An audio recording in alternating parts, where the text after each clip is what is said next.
My husband said he needed to have dinner with his childhood friend, and suddenly I heard his thoughts. Please get jealous and ask me to take you. Just say the word, and I'll take you. Then you'll see it's just business. Besides Wendy, there will be several other guys there too. Why aren't you saying anything? You probably only married me because of an arrangement between our families, and you don't love me at all. You're probably already thinking about divorce and getting back with your ex. Fine. I'll file the divorce papers tomorrow. I'll stop loving you first. I was about to head to my room, but I turned around. I grabbed the man who had been changing his shoes by the door for 10 minutes and said, Carlos, aren't you coming? You have to have dinner with me. My husband, in his black jacket, frowned slightly. Her eyes lingered on our clasped hands, and for a moment her lips curved upward, but she quickly pulled my hand away and said bluntly, Be good. It's just a business meeting. Mr. Wilson and others will be there as well. I'll be back soon. Her coldness made me wonder if I'd imagined her thoughts. I touched my chin, unsure of what I really wanted. Then her thoughts returned. The moment she heard Mr. Wilson would be there, she stopped trying to keep me at home. She's probably worried about losing her investment in the Gutierrez family business. Clearly, money and business are more important to her than I am. I'm just a tool for her to make money and attract investors. As her thoughts faded, Miguel gave me a blank stare and turned to open the door. He puts on that cold face as if no one cares, but inside he's drowning in his own insecurities, and strangely enough, I love being in control. I grabbed the remote from the counter and closed the front door of the mansion. I firmly took Miguel's hand and walked toward the kitchen. You're not going, you have to cook for me. All the housewives are on vacation. If you go, what will I eat? In the kitchen, Miguel had taken off his jacket, revealing a white sweater underneath. I chose a cute pink apron from the shelf and tied it behind his back. While he was distracted, he held a spatula, studying a piece on the table with intense concentration. His thick eyebrows were furrowed, his lips pressed into a rigid line as if he were facing a mortal enemy. Pork stew, pork belly. What kind of dishes are these? She needs to watch her figure. She'll be angry if I do this, but I've never cooked before. What if I don't follow the recipe and it tastes terrible? If I refuse, she'll get even angrier. When she gets angry, she thinks about her ex. When she thinks about her ex, she talks about divorce. My playful expression froze. I twitched slightly. Seriously, I'm not a teapot. I don't seethe with anger every day. Miguel's mind was racing through endless loops, yet his face remained completely impassive. Only a single drop of sweat trickled slowly from his forehead to the tip of his attractive nose. I stood on tiptoe and gently dabbed away his sweat with the handkerchief. While he was dazed, I took the spatula from his hand. Okay, I know you can't cook. How about I cook for you? Actually, I'm really good at it, Miguel murmured. He's quite dazed. His eyes opened slightly, but inside he was thinking. She smells as good as osmanthus flowers, similar to the perfume I gave her on her birthday. Was it really worth buying her best friend that new Maserati just to get advice on the gift? We've been married for 3 years, and this is the first time she's been so affectionate. Could she even like it a little? Hearing this, my cooking moves froze. I glared at the dreamy Miguel, exasperated. This idiot. So that explains why Emma suddenly became so generous, buying new cars without hesitation. God, if she'd given me that Maserati, I would have been so happy I might have even kissed her. When he gave me that perfume, he was so clumsy about it. First, he accidentally left it in the car. Then the driver gave it to the butler, and it passed through countless hands. By the time it arrived, it was the next day. I figured it was just some unwanted scraps someone had left behind. With a blank expression, I added another box of sugar to the pork stew. Miguel helped me, frowning slightly. Did you add sugar yet? It's going to be very sweet, I replied expressionlessly. Okay, you'll eat it all. Maybe the kitchen was too hot, but Miguel's face turned bright red. Then he turned and left just when I thought he was angry. I heard her thoughts. She's cooking for me for the first time. I can't let her down. I'll go back to the room for an insulin shot. Then I'll come back and eat all the pork she made. My spatula almost slipped, nearly knocking the whole pan over. We've been married for 3 years, always sleeping in separate rooms. Miguel has diabetes and had no idea. Our marriage was arranged by our families. The Sanchez family wanted the new mine discovered by the Gutierrez family, and the Gutierrez family wanted the Sanchez family's money. On our wedding night, Miguel established 3 rules. First, we would sleep in separate rooms. Second, the Sanchez and Gutierrez groups would share resources. Third, it was left up to me to decide. I never figured out what to ask for, so the third rule remained blank. I had heard that Miguel had a childhood sweetheart, so when he suggested separate rooms, I wasn't surprised. For 3 years after our marriage, Miguel remained distant with me, but he was constantly involved with his childhood friend through various work-related situations. For the Gutierrez family, marrying into the Sanchez family was already considered a step up in social standing. Everyone in our social circle said that once the collaboration between our families ended, Miguel would divorce me. They all expected to see me abandoned by the Sanchez family. What they didn't know is that during these 3 years, I've used Miguel's connections to advance the Gutierrez group several steps forward. Soon, the Gutierrez group became the second largest group in Ciudad del Sur after the Sanchez group. The love that Miguel Sanchez couldn't give me meant nothing to me, Lillian Gutierrez. But now that I've heard Miguel's thoughts, it seems he secretly developed feelings for me behind my cold facade. I didn't sleep that night. After dinner, Miguel had silently eaten the sweet pork belly without a single complaint, even though his eyes watered slightly. He just took another spoonful and said to me, "It's good." Then, after washing her hands and helping me dry the dishes, she went back to her room as if nothing had happened. But I could hear her thoughts lingering long after her footsteps faded down the hall. She seemed happy tonight. I hope I didn't ruin it by leaving too quickly. I should have stayed longer, maybe asked about her day. Should I text her now? No, too desperate. I'll find something better to say tomorrow. Miguel was clumsy, a 30-year-old man.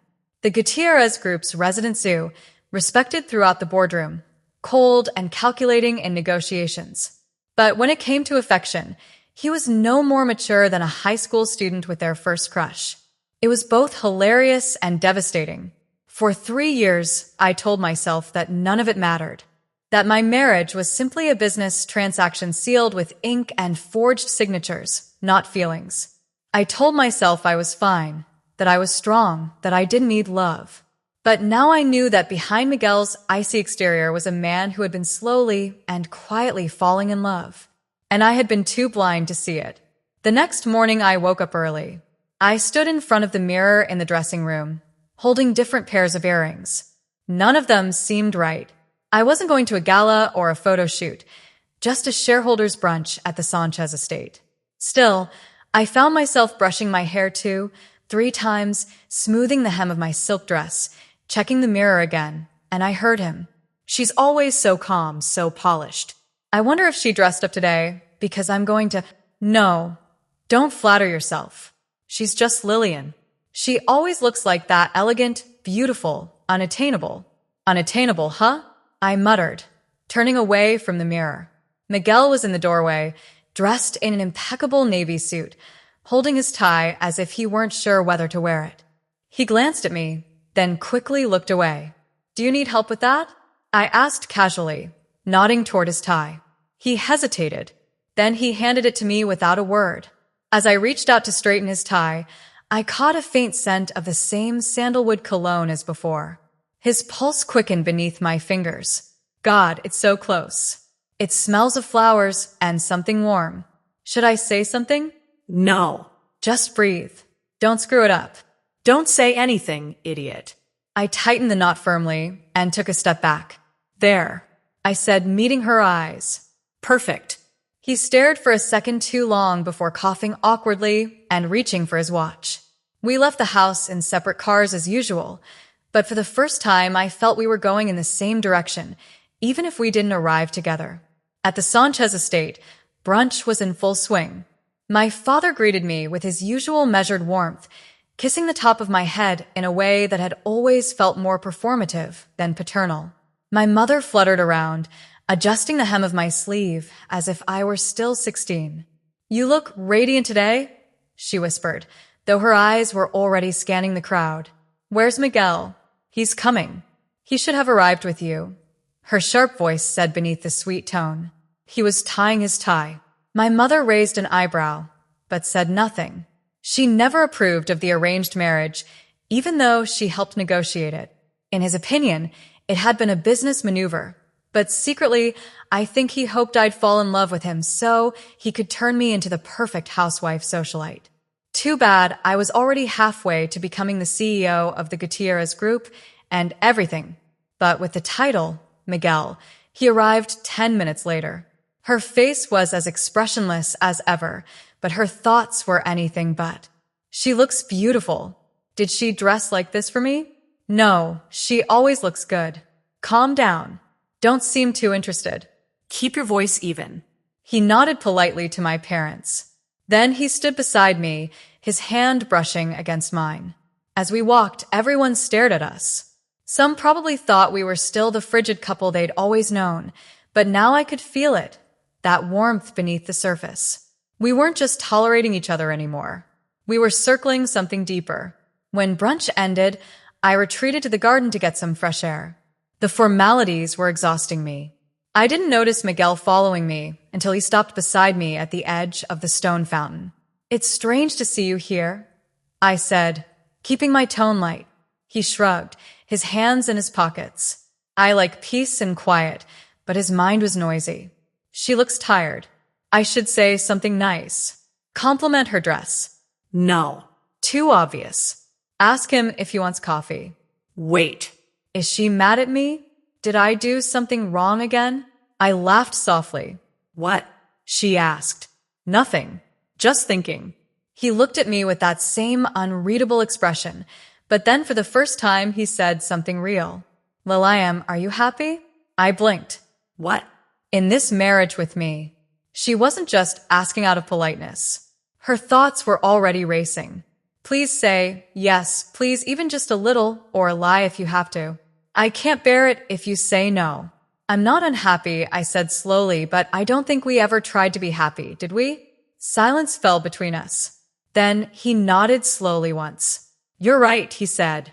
"We didn't try." That night, I couldn't sleep again. Miguel's thoughts kept echoing in his room. I could hear the faint rustling of his movements. Then silence, then thoughts. Maybe I should move into her room tonight. She won't think I'm weird or desperate, but I want to be near her, even if she doesn't say a word. I turned over in bed, staring at the ceiling. What were we doing? We'd had 3 years of silence, 3 years of pretending, of cold greetings and even colder dinners, but the walls between us were cracking. I sat up and walked across the hall. I didn't knock, I just turned the doorknob and went in. Miguel froze where he was, his shirt half unbuttoned, staring at me like he'd seen a ghost. "I couldn't sleep," I said simply, "and I don't want to be alone."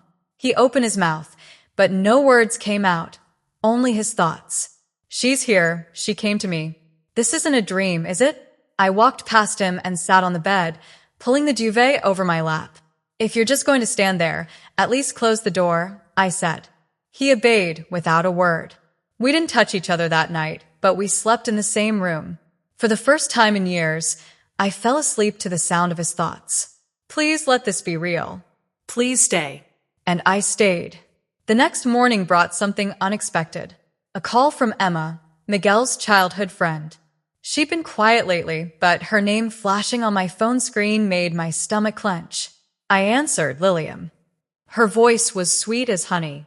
"I was wondering if you'd mind if Miguel helped me with a property transfer this week.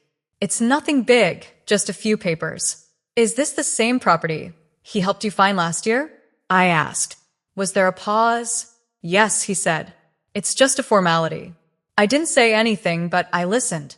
Miguel's voice from upstairs. "Emma, again. Why now?" I haven't spoken to her in months. "Lilayam won't like this. I don't want her to misunderstand." I ended the call and smiled because for the first time, he was the one who was afraid of losing me. The moment I ended the call with Emma, something shifted inside me.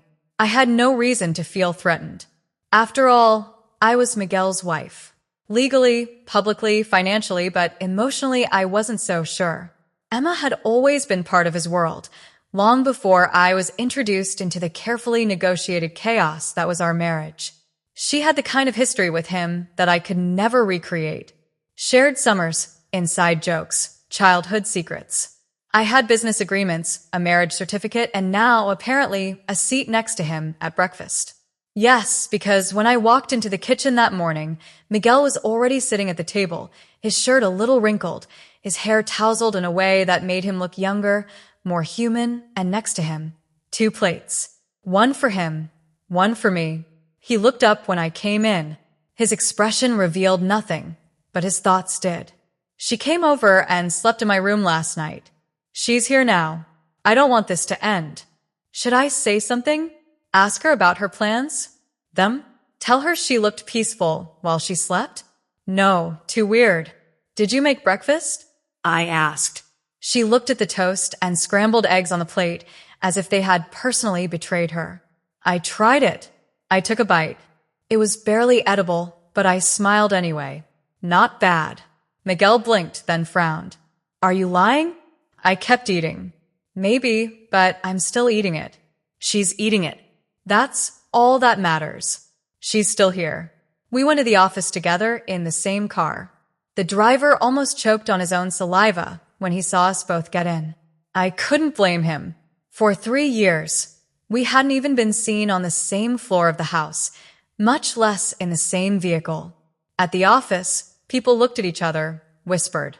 The ever-gossipy finance director nearly dropped her coffee when she saw me get out of the car first, followed by Miguel. We walked shoulder to shoulder through the polished glass doors of the Gutierrez Group headquarters. It felt like going into battle shoulder to shoulder, but the day had other plans. Mid-morning, I was in the executive lounge reviewing a confidential proposal from a new foreign investor when my assistant peeked in. Ma'am, Miss Emma is here. She's in the CEO's office. I paused. Didn't he make an appointment? No, ma'am, he just showed up. Of course he did. I picked up the proposal, carefully placed it in my folder, and stood up. Miguel's office was at the far end of the executive floor with white glass walls, a panoramic view of the South City skyline, and a door that was usually kept closed, except that it was now ajar. I knocked softly. Then I went in. Emma was perched on the edge of the leather sofa, legs crossed, wearing a pencil skirt 2 inches too short for decency in any office setting. Miguel was standing by his desk, visibly uncomfortable. Her thoughts hit me instantly. Why is she dressed like that? Why now? Please, Lil.I.Am, don't misunderstand. Don't let this blow up. Not now, not when we're finally close. Emma turned around. A slow smile spread across her lips. Lil.I.Am said, getting up and walking towards me, as if we were old friends. It's good to see you. I returned her smile, but with a somewhat colder expression. Emma. Miguel looked like he wanted to crawl under the desk. She just needed Miguel's help with a small property issue, she said sweetly. It's so reliable, isn't it? I turned to Miguel. Is this the same property as last year? The one that's jointly owned with your name as collateral? He blinked, then nodded slowly.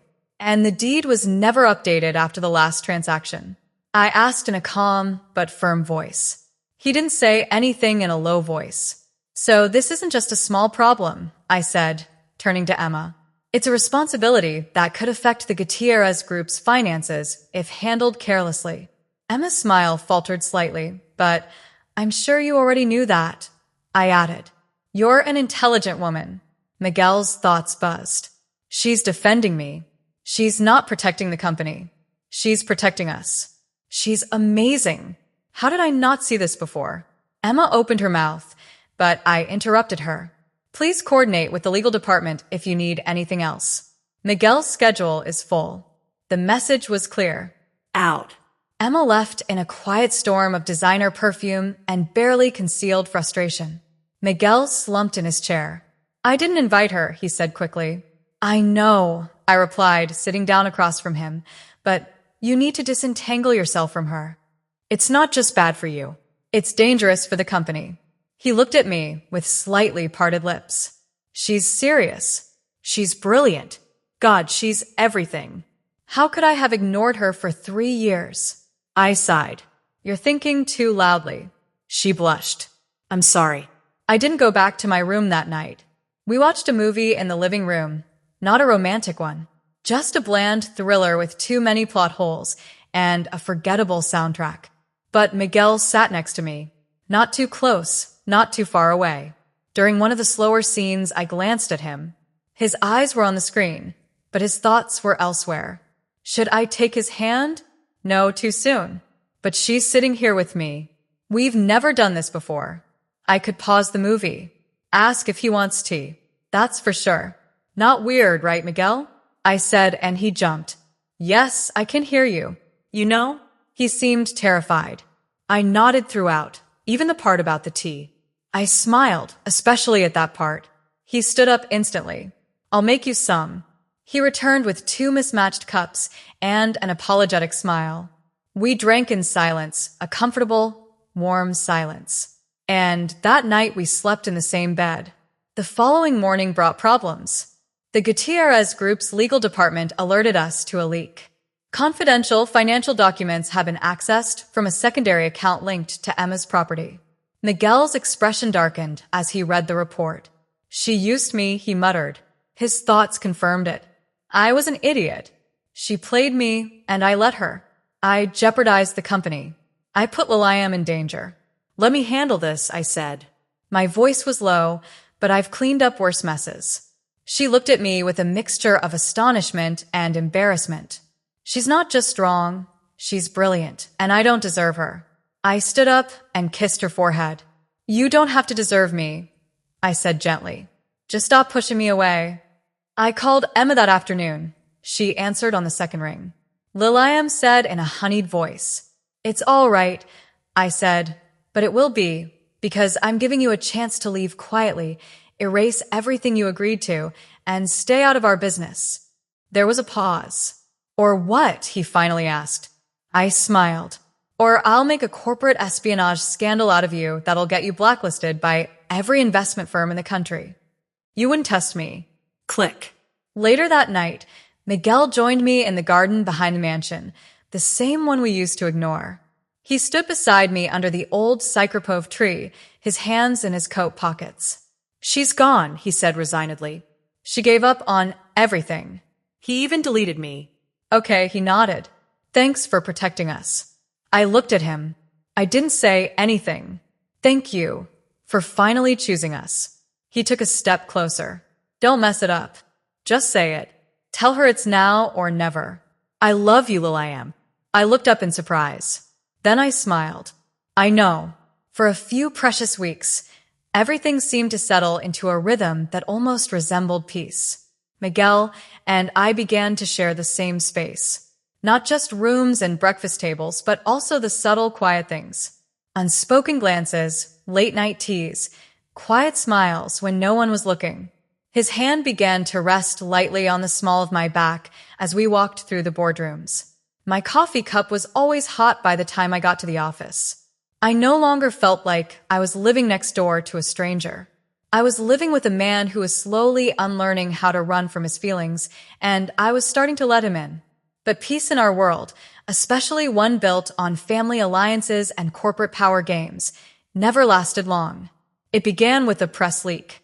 One of the Gutierrez Group's research and development projects had just secured a major patent, something that could double our annual revenue within a year. The announcement was scheduled for a joint press conference between our group and a foreign partner. But 24 hours before the official reveal, a popular financial blog published detailed diagrams, valuation estimates, and even confidential staff memos. The leak was precise, calculated, malicious. Miguel burst into the boardroom with a printed copy of the article in his hand. His jaw was so clenched I thought he'd break a tooth. This was supposed to be sealed under an NDA until Friday, he said through gritted teeth. We just lost the element of surprise and half our negotiating advantage. I scanned the article. It was far too detailed to be the work of a journalist with a source. This wasn't just a tip-off. It was betrayal. And I already had a suspect. My eyes narrowed. When was the last time your cousin Mateo accessed the internal portal? Miguel looked up sharply. He requested authorization last week. He said he needed to prepare an audit report. Did anyone approve it? Miguel's expression darkened. No, Mateo said. My cousin was the name that came up at most family gatherings. He was the kind of man who would shake your hand with a smile while thinking about what to steal from your other palm. Sharp-tongued and constantly trying to prove he was more than just a second son in a dynasty that never fully embraced him. He had always resented the Sanchez family choosing me to marry into the Gutierrez family. In his eyes, I was a woman who played dress-up in boardrooms, thriving on connections. But I had worked for everything, and now he had crossed the line. Miguel called a closed-door meeting with our legal and cybersecurity teams while I went to confront Mateo directly. I found him in a golf simulator suite, sipping a martini at 10 a.m., wearing a designer polo shirt that practically screamed Trust Fund Rebel. Lilayam said with feigned warmth, "To what do I owe this pleasure?" I closed the glass door behind me and held up a printout of the leak. "You tell me." He looked at her and smiled. "Nice format, very elegant. Don't play dumb. The file metadata goes back to your employee login," he said, swirling his drink. "That's strange. Are you going to deny it?" "I'm going to say you've always been too ambitious for your own good," he said, slowly getting up. "Maybe it's time someone reminded you where you came from." I stared at him. "Do you think exposing a confidential patent helps you?" I asked. "The Gutierrez Group is the one that secures the Sanchez family's assets. If this project collapses, the entire alliance will collapse." He approached, his voice calm. "Well, perhaps the Sanchez family will finally realize that their beloved daughter has been bleeding the family dry to build a legacy that isn't hers. There it was, the real reason. Not money, not power, pride." He hated that I had made something of myself without needing the Sanchez name as a crutch. And now he wanted to burn it all down just to prove I didn't belong. But he underestimated me. I smiled. "Thank you, Mateo. That's all I needed." He froze. What? I stepped aside and opened the door. Miguel was there behind him, 2 legal advisors, and a member of our cyber forensics team, all recording. Mateo's eyes widened as he realized he had just confessed during the search. "I suggest you call a lawyer," I said quickly, "because we're going to file a lawsuit for corporate sabotage, breach of contract, and leak of classified intellectual property." Miguel didn't even look at Mateo. His hand slipped naturally into mine. As we were leaving that night, the storm broke. For the press, it was a wind of betrayal. The Sanchez family issued a public statement cutting ties with Mateo. The shares briefly dipped.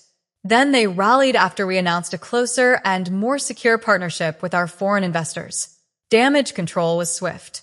The board applauded our response, but for me the celebration felt hollow because betrayal was expected from both outside and inside. That left bruises. Miguel found me later that night in the rooftop garden of our headquarters, sitting on a cold bench looking up at the city lights. She didn't say anything at first. She just sat next to me in silence. She looks tired, not just from today, but from everything, from always having to fight.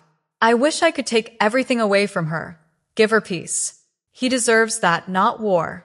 "I'm fine," I said softly, even though I wasn't. "No, you're not," I looked at him. I let Mateo approach. I should have seen him coming. "Oh," Miguel turned to me.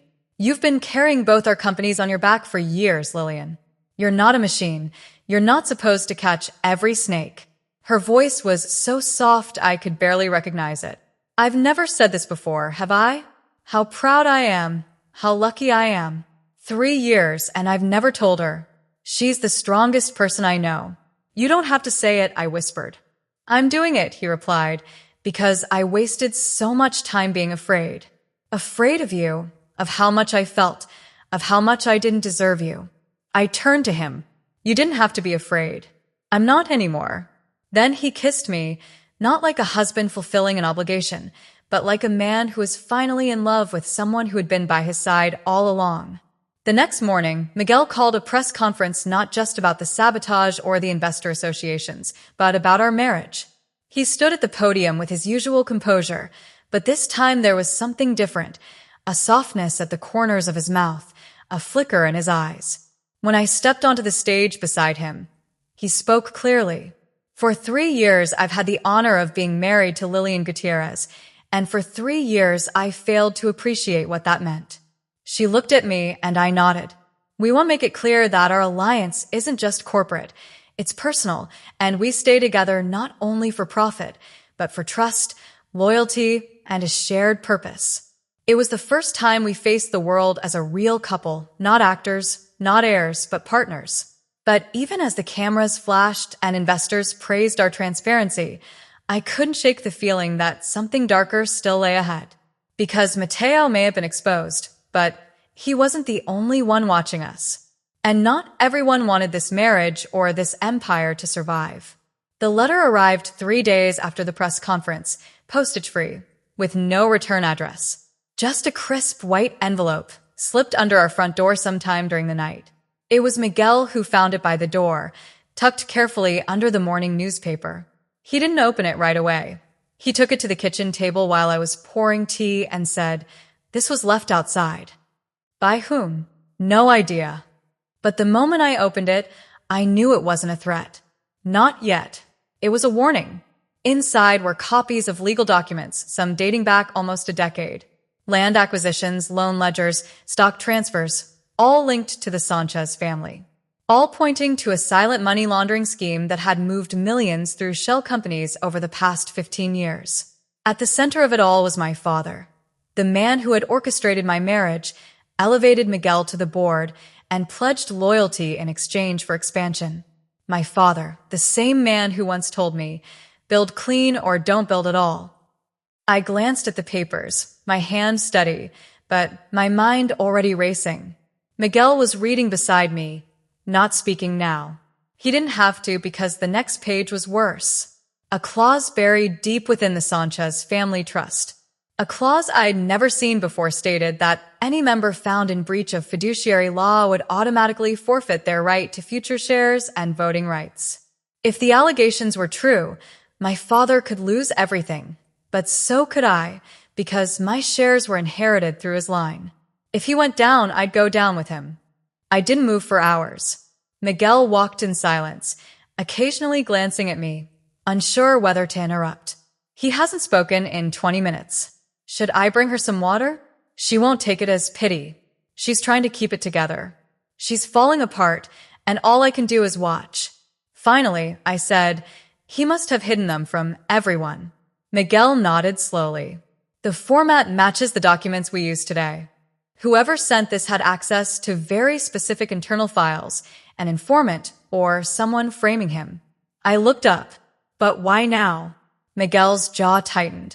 "To reach you." The letter came with no demands, no requests, just a final line written in black ink with careful handwriting. "Not everything that's gold stays clean. Be careful who you trust." I reread that sentence until the words blurred. Then I stood up, went into my home office, and closed the door. For 3 years, I had carefully balanced power between two empires. I had played the dutiful wife, the visionary strategist, the quiet force behind growth. Now someone wanted to tear it all down, and they were starting with my blood. I called an emergency meeting with my legal advisor, Lynn, a woman so efficient and ruthless that she once won a court case with a 10-word closing argument. After reviewing the documents, he exhaled sharply. "These are damning. If they're authenticated, your father could face prosecution." "What about my stake?" She hesitated. "You'd probably be frozen out until the matter was resolved. Your control over the Sanchez board would be suspended, and the Gutierrez group would remain intact for now. But I would lose my influence," he agreed, "which would make you vulnerable." Miguel didn't pressure me that night. He didn't try to console me with cliches or false hopes. Instead, he came to my study around midnight, placed a steaming cup of herbal tea next to my files, and sat quietly on the sofa, scrolling through his tablet, as if his mere presence could hold the room together. And it did. I leaned back in my chair, closing my eyes for the first time in hours. "I always knew this day might come," I whispered. He looked up. "What do you mean?" "My father. He played dirty when he had to." I told myself I didn't know the details. I kept myself clean, so I could say I wasn't involved. But that doesn't mean I didn't benefit. Miguel stood up and came over. He knelt in front of me. Lillian, you have built this empire with discipline, with ethics. That's who you are, what your father did or didn't do. It doesn't erase that. I found his eyes. I need to know the truth. He nodded. Then we'll find it together. The investigation began that same week. We launched an internal audit without alerting the Sanchez board. Lynn coordinated with discreet forensic accountants. Miguel and I reviewed financial reports, dated correspondence, and even personal journals my father had kept in his old office. It was in one of those journals that I found the first glimmer of hope, a meeting note dated 7 years earlier detailing a blackmail threat from a man named Graham West, a mid-level broker who had disappeared from the industry 2 years later. The entry read, West demanded access to the riverfront properties. He said he knew about the trust. He promised silence in exchange for a 3% share. I refused. If this resurfaces, he's the leak. I stared at the page, my pulse pounding. West. That name had appeared in the leaked documents. I cross-referenced it with our files. Sure enough, one of the companies used in the money laundering allegations had ties to a shell company founded by Graham W. Holdings. He was the one who orchestrated the money trail, not my father. He had refused, kept clean, and someone had buried him. I called Lynn. If we can prove that West fabricated the ledger trail, we can clear my father's name. Lynn was silent for a moment. I'll start pulling out the bank records. If any of the listed accounts are inactive or fake, we'll trace the source documents. Okay, I said. Do it quietly, no leaks. By the end of the week, the tide had turned. He traced 2 of the largest bank transfers in the documents to shell accounts, both flagged in an old financial fraud case involving, unsurprisingly, Graham West. He had forged the ledger and framed the others. But that left a bigger question. Who found the forged documents now and why? Send a message. The answer came from the most unexpected source. Emma reappeared in the news not as a suspect or an ally, but as the new face of Andrus Capital, a rival investment group. We had excluded them from the negotiations the previous year. Andrus was known for aggressive acquisitions. They didn't build, they devoured. Miguel called me into his office with the question, "Guess who joined your leadership team last month?" I looked at the screen. Mateo Sanchez, my cousin, the snake we had exposed, had slithered into new shadows. It was never just about sabotage, I said. It was revenge. Miguel nodded. And influence. They want to shake up your position in the Sanchez group, force you out, and weaken the Gutierrez group in the process. But they didn't expect us to survive the first blow. No, he said, his lips curling. But they'll be back stronger next time. That night we stood on our balcony looking out at the city. We had fought so hard to build a life there. Miguel poured us both a glass of wine. Then he gently clinked his glass against mine. Just to survive, I laughed. For burning them all and trying again. He laughed. That too. Her thoughts were noisy. She is fire, and I would follow her into any storm. I leaned on her shoulder. I heard that. He smiled. Well, the war came on a Thursday. It began with a single line in a morning headline. Sanchez's heir implicated in a financial fraud scheme. Shares in the Gutierrez Group fall 8%. The article was polished, timed for market impact, and riddled with fabricated quotes, altered files, and claims lifted from forged documents we had already debunked. The attack was strategic, a financial ambush designed to cripple confidence, incite unrest within the board, and fracture the empire. Miguel and I had spent years reinforcing. I read the table 3 times. Then I calmly placed the tablet. I took a sip of coffee and said, "It's time." Miguel looked at me from across the table. He didn't ask what I meant because he already knew. By mid-afternoon, the news had spread like wildfire. The members of the Sanchez Group's board were in chaos. Analysts on every financial channel speculated about the possibility of my dismissal. The protesters appeared outside our headquarters in Ciudad del Sur with signs that said things like, "No more dirty gold," and "Power built on lies." But what no one knew was that this fire had been lit by the very people I'd been following for weeks. Emma, Mateo, Andrus Capital wanted me gone. They wanted the board to turn against me. They wanted the headlines to destroy my credibility, before I even had a chance to speak. But I didn't need to shout. I had already prepared the counterattack. At exactly 3 p.m., I gave the press conference. It wasn't anything spectacular. No velvet curtains or marble backdrops. Just a room, a podium, and a camera crew broadcasting live to every news outlet in the country. Miguel stood beside me, silent and steady. The room erupted when I stepped forward. My name is Lilian Sanchez. I started here, and for the past 3 years, I've helped lead the Gutierrez and Sanchez alliance through its most profitable era. I paused, letting the cameras focus, and now I'm being accused of fraud based on documents that have already been proven false. These accusations aren't just lies. They are deliberate acts of sabotage, orchestrated by rival entities and former informants seeking revenge. Behind me, a screen lit up with images, bank receipts, account trails, timestamps, affidavits from auditors and investigators, clean, clear, bulletproof evidence. I turned to the camera. The man responsible for forging the documents, Graham West, had been involved in a similar scheme years ago. He tried to blackmail my father, failed, and disappeared. The recent documents leaked to the press were never authenticated, and several contained errors identical to those in the forgery case linked to West. Another slide, Mateo's name, Emma's involvement, Andrus Capital's backdoor takeover attempts, his entire strategy exposed. And today I am presenting all this evidence to the federal authorities. I concluded, because corruption doesn't belong to one family, it's a disease, and I won't let it infect the future we're building. The room erupted in flashes. Reporters shouted questions. Microphones were thrust forward, but I calmly turned away. I walked off and let the storm burn without me. Within 24 hours, Andrus Capital was under investigation. Emma deactivated all her social media accounts. Mateo fled to Europe. Sanchez's junta, shocked but no longer divided, voted unanimously to reaffirm my leadership, and the Gutierrez Group's shares not only recovered but soared. Miguel and I usually celebrate with champagne or fancy dinners.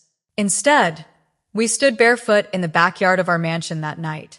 The air was thick with the scent of gardenias, and the grass was soaked from the rain. He was wearing one of his oversized sweaters. He was holding 2 cups of tea. "I never imagined I'd see this day," he said softly. "You mean the day we stopped pretending?" She nodded. "I used to think we were just a contract, and now I look at myself. I think you're the reason I breathe." I smiled, but my eyes stung because behind it all, the revenge, the empires, the victory, it was always us. The marriage, which began as a business arrangement, had become the only real thing in a world of masks. Weeks later, after the news and headlines had shifted to newer scandals, we sat side by side in the Grupo Gutierrez boardroom, finalizing the merger that would cement our leadership over both companies.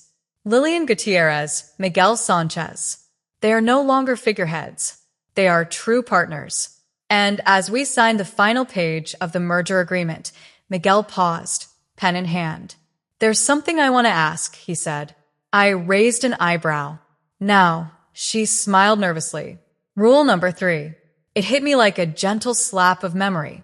On our wedding night, Miguel had established 3 rules. The first, separate rooms.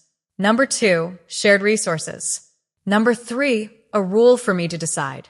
A blank line I'd never filled in until now. I took the pen and wrote 4 words below that 3rd line. Nothing else separate. He read it. Then he leaned forward and kissed me, his voice barely above a whisper. Deal. Epilogue. A year later, the Gutierrez-Sanchez Alliance is now the largest privately owned corporation in South City. Housewives no longer take vacations because I tripled their salaries. Miguel learned to make decent scrambled eggs, though he still burns the toast. Emma was never charged, but she disappeared from the public eye. Mateo resurfaced in Monaco managing a cryptocurrency scam that failed. And I wake up next to the man who once thought I married him for money. Now he knows better because every time he tries to sneak out of bed early, I grab his wrist and whisper, "Aren't you going? Breakfast is with me." And he smiles because now he can hear my thoughts too.